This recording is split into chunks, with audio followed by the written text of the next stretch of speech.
At ayan nga mga bossing, may lalakadan nga pala tayo. Manonood nga pala tayo ng dyan, basketball at mga muse ng kanya-kanyang team.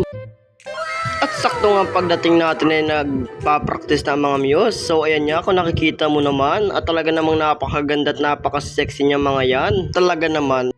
At ito nga pala ang ating flag, Loki Outside Wall 1, 2B. Yan nga pala ang pangalan ng aming group.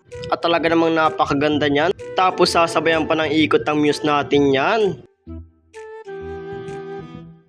Napakalawak nga pala ng kanilang court dito at napakaganda rin. Kaya ito rin ang binyong napili ng mga player. So ayan nga, tagparada na nga. At ayan nga, binandera ng kanya-kanyang flag. So ayan nga, talagang atin yan, kulay pula. Kung nakikita mo naman at wala nga pala tayo dyan dahil sumusupport lang tayo sa ating muse.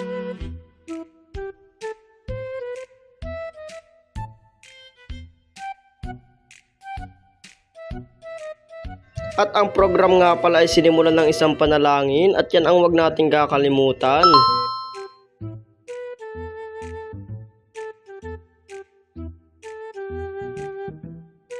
At ayan niya't nagpakita na ng kanya-kanyang talent ang ating mga muse. Isa-isa nga pala silang sumayaw dyan.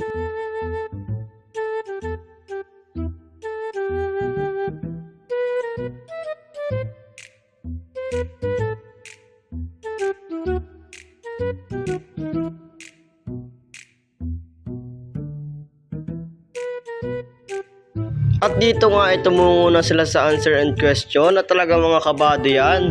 Pero nakakasagot din naman kahit mga kabado. Bakit? Sa kadahilan ang pagiging matalino, doon pagpapagod sa pagiging pagkakasya.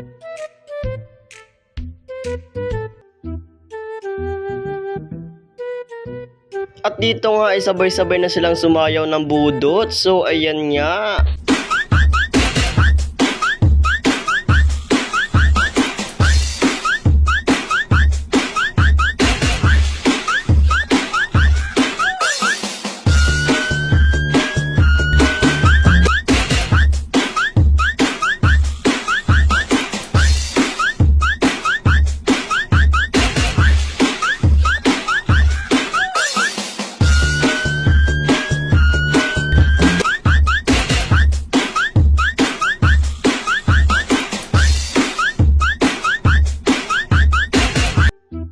Bago nga simulan ng laro ay nagpicture taking muna ang isa't isa.